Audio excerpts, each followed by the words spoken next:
오늘은 참회의 길이라는 제목으로 하나님의 은혜를 나눕니다. 창세기 42장은 우리 구원의 어떤 비밀을 담고 있는 굉장히 중요한 본문입니다. 요셉이 애굽의 총리가 되는 것은 기적이었죠. 우리가 감사는 우리의 일상이 기적이라는 것을 발견할 때이죠. 그런 눈을 갖고 있는 사람이 굉장히 축복된 사람이에요. 똑같은 하늘 아래서 똑같은 인생을 사는 것 같지만 세상을 어떻게 우리가 보고 느끼냐는 정말 다릅니다. 하나님을 만난 사람들은 하나님의 은총을 경험하게 되죠. 그래서 우리의 삶이 이제 다르게 보이는 거죠. 요셉이 어떻게 이런 엄청난 축복을 받을 수 있었을까? 그것은 하나님과 함께 했기 때문에 그 말 외에는 설명이 안 되죠. 요셉도 하나님을 기뻐했고 하나님을 경외하고 하나님을 사랑하고 그런 사람을 하나님께서 어떻게 축복하지 않을 수 있겠습니까? 우리가 보이지 않는 신을 경외하고 사랑한다는 자체는 굉장히 경이롭고 놀라운 거죠. 인간의 본성 자체가 하나님을 거부하잖아요. 그가 특별히 더 악해서가 아니라 인간은 원래 악한 존재이고 그 악함의 표현이 하나님을 거부하는 거죠. 요셉이 경험한 것들이 인간의 시기, 그리고 모함, 그리고 버림, 그리고 형제들의 살이 어떻게 인간이 그걸 감당할 수 있었을까? 그는 하나님을 붙잡고 감당했던 거죠. 그가 그걸 감당했기 때문에 축복의 장소까지 갈 수 있었던 거죠. 우리가 하나님의 축복의 장소까지 가는 데는 많은 인내가 필요합니다. 인내는 성령의 열매라고 그러잖아요. 공부도 우리가 어떤 성과를 이루기까지는 인내가 필요하잖아요. 그런 것뿐만 아니라 하나님의 축복의 장소까지 가는 놀라운 성품이 있죠. 우리가 신앙을 여행이라고 그러잖아요. 인생을 사는 어떤 우리는 이 땅에 나그네고 여행을 가는 사람들과 같은데 그 여행길에는 많은 고난이 있죠. 근데 인내만이 그 여정을 다 갈 수 있는 형들이 기근으로 인해서 애굽으로 가게 되죠. 왜냐하면 애굽밖에 먹을 게 없으니까 애굽으로 다 이제 모이게 됩니다. 근데 그들이 자기들이 요셉 앞에 가서 무릎을 꿇을 거라고 상상할 수도 없었죠. 그리고 요셉을 향해서 반복해서 뭐라 그러냐면 내 주라고 이렇게 얘기를 해요. 형들의 곡식단이 나의 곡식단에게 절하는 그런 꿈을 꿨잖아요. 그게 그대로 이루어지는 것을 보게 되죠. 요셉은 형들은 바로 알았겠죠. 근데 형들은 요셉을 못 알아봅니다. 요셉일 거라고 상상할 수도 없었을 거죠. 상상도 할 수 없는 장소에서 상상도 할 수 없는 일들이 지금 이루어지고 있습니다. 이게 하나님의 섭리예요. 우리는 나의 힘과 능력으로만 살 거라고 생각을 합니다. 그 자체가 굉장히 오만한 거죠. 우리가 우리의 최선의 노력을 다했다면 하나님의 도움의 손길이 우리에게 있어야 우리가 살아갈 수 있는 존재입니다. 여러분을 향한 하나님의 섭리가 있어요. 여러분은 그저 혼자 사는 사람들이 아닙니다.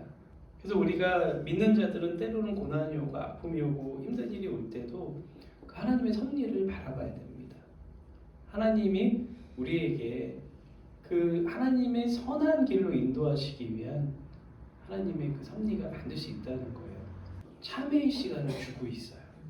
그냥 바로 형들에게 반가움을 표시하고 내가 형들을 오늘 용서하겠다 그렇게 표현할 수 있었을지도 모르겠어요. 근데 그렇게 하지 않았어요. 요셉은 어떤 다른 계획을 꾸미고 있어요. 모른 척하면서 막내 동생 데리고 와라.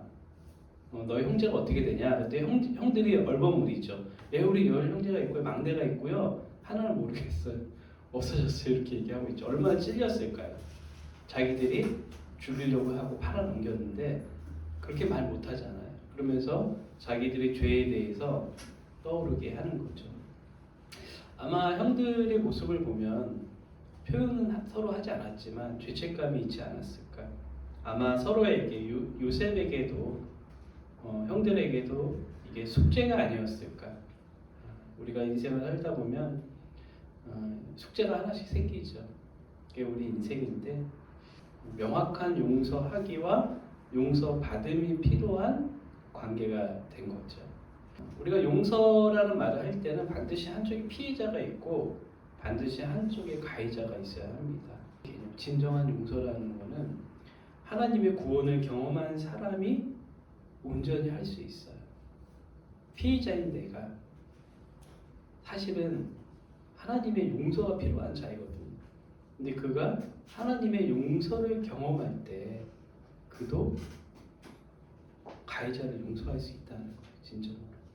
죄에 대한 참회의 경험이 있는가. 근데 우리나라에 복음이 들어왔을 때도 그랬거든요. 사람들이 방 안에 그 종이가 없어갖고 사람들이 이제 선교사들이 성경책을 줬는데 너무 종이가 좋은 거죠. 그래서 그걸 도배지로 막 활용해서 방바닥에 붙였는데 사람들이 그걸 보고서 뒤집어지기 시작했다. 그러면서 그 방안을 떼굴떼굴 구르면서 막 참회하고 회개하는 역사가 일어났다고. 이게 우리가 설명이 되지 않잖아요. 오직 성령의 은혜가 아니면은 설명이 되지가 않아요. 하나님께서 값없이 주실 수밖에 없어요. 우리가 갚을 수 있는 게 아니기 때문에. 근데 우리가 받은 은혜가 값싼 건 아니에요. 값이 없는 거지. 왜냐하면 이 구원의 은혜는 내 자신이 죽는 거거든요. 언제 한번 어거스틴 참회록을 한번 읽어보면 좋을 것 같아요. 토마스 아퀴퍼스의 그리스도로 구원받아. 그런 책들 우리 좀 읽어봤으면 좋겠어요. 특히 기독 청년들, 청소년들 꼭 읽어야 됩니다. 예수 그리스도가 내 마음의 주인이 되고 내 인생의 구원자가 되는 삶의 변화가 일어나는, 그건 변화가 일어날 수밖에 없어요. 어떻게 인생이 안 변할 수가 있어요? 하나님을 만나는데 똑같이 산다. 그거는 있을 수 없는 일이죠. 가장 큰 변화는 뭐라고요? 예배하게 돼요. 진실로 하나님을 만나게 되는 거죠. 하나님을 기뻐하게 돼요. 사도 바울이 어떻게 변했습니까? 처음에는 예수 그리스도를 믿는 자들을 죽이러 갔잖아요. 근데 그가 다메섹 도상에서 예수님을 만났을 때 사울아 사울아 네가 왜 나를 핍박하느냐 하면서 부활하신 예수님 만났잖아요. 사도 바울이. 그때 바울이 뒤집어졌죠. 변화되고. 그리고 그가 어떻게 변했나요? 예수쟁이들을 죽이러 갔던 사람이 자기가 순교하는 사람이 됐죠. 예수님을 위해서. 우리는 삶이 변화되는 게 그게 하나의 어떤 증거가 되는 거죠. 이 정탐꾼으로 일부러 이제 형들을 몰아갔죠. 왜냐하면 정탐꾼이면 어떻게 됩니까? 다 죽는 거죠. 그러니까 죽음의 위기에 몰리니까 자기들 언어를 모를 줄 알고 막 자기들끼리 얘기를 하죠. 요셉이 다 듣고 있죠. 그때 그렇게 하지 말자 그랬잖아. 요셉한테 그렇게 한 게 우리가 벌 받고 있는 거 하면서 막 얘기를 하고 있는 게 듣고 있는 거죠, 요셉. 그리고 이제 막내를 데려오게 합니다. 막내를 데려오기 참 힘든 상황이. 왜냐하면 야곱이 허락하지 않았어요. 요셉을 잃었기 때문에 하나 남은 그 베냐민마저 형들이 술수를 써서 죽이지 않을까, 그런 어떤 걱정이 있었던 거죠. 그래서 베냐민을 굉장히 감쌌던 것 같아요, 야곱이. 그러니까 요셉이 네 막내 데리고 와라.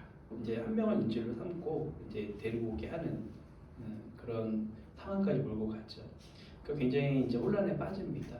이제 그러기 전에 무조건 3일 동안 가둬요. 성경은 그냥 쓰여진 것 같지가 않아요. 요나도 소울의 뱃속에 3일 있었죠. 예수님도 3일 만에 부활하셨죠. 오늘도 3일 있었잖아요. 우리 그런 얘기를 해요. 요나가 소울 물고기 뱃속에서 뭐 했을까? 참회를 했다는 거. 참회. 하나님 앞에서 우리가 온전한 회개만이 우리가 할 길이라는 그런 어떤 구원의 은혜를 보여주고 있죠.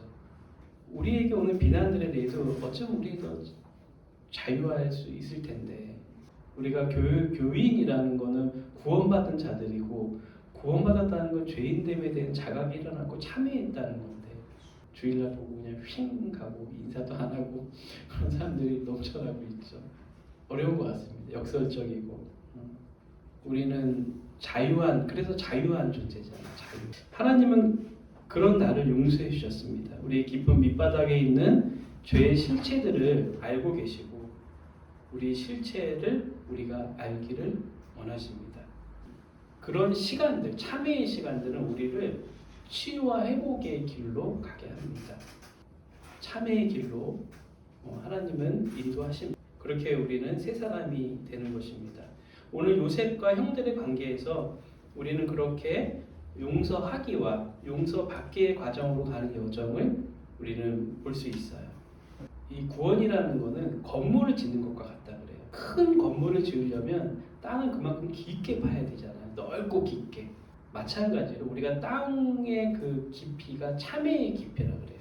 참회의 깊이가 깊은 만큼 은혜의 높이도 높아진다. 그래서 우리가 그냥 모래성만큼 땅을 파면 그만큼의 건물밖에 못 짓는 거죠. 조그만 건물. 우리 삶에 변화가 없다면 우리는 그만큼밖에 삶의 어떤 신앙의 경험이 없는 거죠. 한 번의 경험이 아니라 우리가 날마다 하나님 앞에 가면서 더 성숙되고 더 깊어지는 것 같아요. 하나님 앞에 내가 어떤 존재인가 그렇게 겸손하게 하나님 앞에 매일 나가야 하는 거죠. 진실로 우리 삶에서 하나님 앞에 용서받는 경험이 내 안에 있기를 원합니다. 참회의 길이 있기를 원합니다. 그래서 우리가 어떻게 살아가야 될지 하나님 앞에서 우리가 깨달아가는 그런 삶이 되기를 축원합니다. 지금 함께 기도합니다.